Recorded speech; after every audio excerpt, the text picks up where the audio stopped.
મહત્વના સમાચારો પર નજર કરીશું। સૌપ્રથમ સમાચાર જે સામે આવી રહ્યા છે સુરતથી, જ્યાં દીપડાના હુમલાથી મહિલાના મોત થવાનો મામલો સામે આવ્યો। માંગરોળના દેગડિયા ગામની આ ઘટના છે, જ્યાં દીપડાએ હુમલો કર્યો હતો।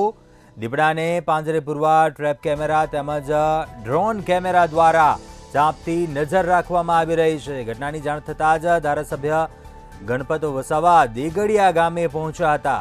મૃતકના પરિવારજનોને ₹5 લાખની સહાયનો ચેક આપ્યો હતો। ગીતા વસાવા નામની મહિલા પર હુમલો થતા મહિલાનું મોત નીપજ્યું હતું। વન વિભાગ દ્વારા 8 ટીમ બનાવી હાલ સર્ચ ઓપરેશન હાથ ધરાયું છે। દીપડાને પાંજરે પૂરવા ટ્રેપ કેમેરા તેમજ ડ્રોન કેમેરા દ્વારા ચાંપતી નજર રાખવામાં આવી રહી છે। ધારાસભ્ય ગણપત વસાવા દેગડિયા ગામે પહોંચ્યા હતા। મૃતકના પરિવારજનોને ₹5 લાખની સહાયનો ચેક અર્પણ કર્યો હતો। સુરતની આ ઘટના છે, જ્યાં દીપડાના હુમલાથી મહિલાનું મોત નીપજ્યું હતું।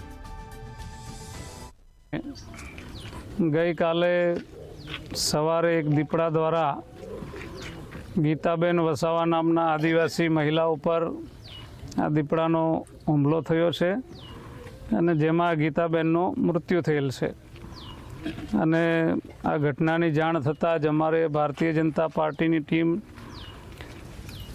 વન વિભાગના અધિકારી મિત્રો તાત્કાલિક આ વિસ્તારની અંદર દીપડો પકડાય એ માટેના પ્રયત્નો શરૂ કરવામાં આવેલ છે। 8 જેટલા પાંજરાઓ પણ મૂકવામાં આવેલ છે અને આવી ઘટનાનું પુનરાવર્તન ન થાય એના માટે પણ વન વિભાગ સક્રિય થયો છે। અને મારું નામ હિરેન પટેલ છે, રેન્જ ફોરેસ્ટ ઓફિસર વાકલ। જે રીતની ઘટના બની હતી, હાલ કઈ પ્રકારની કામગીરી વન વિભાગ દ્વારા?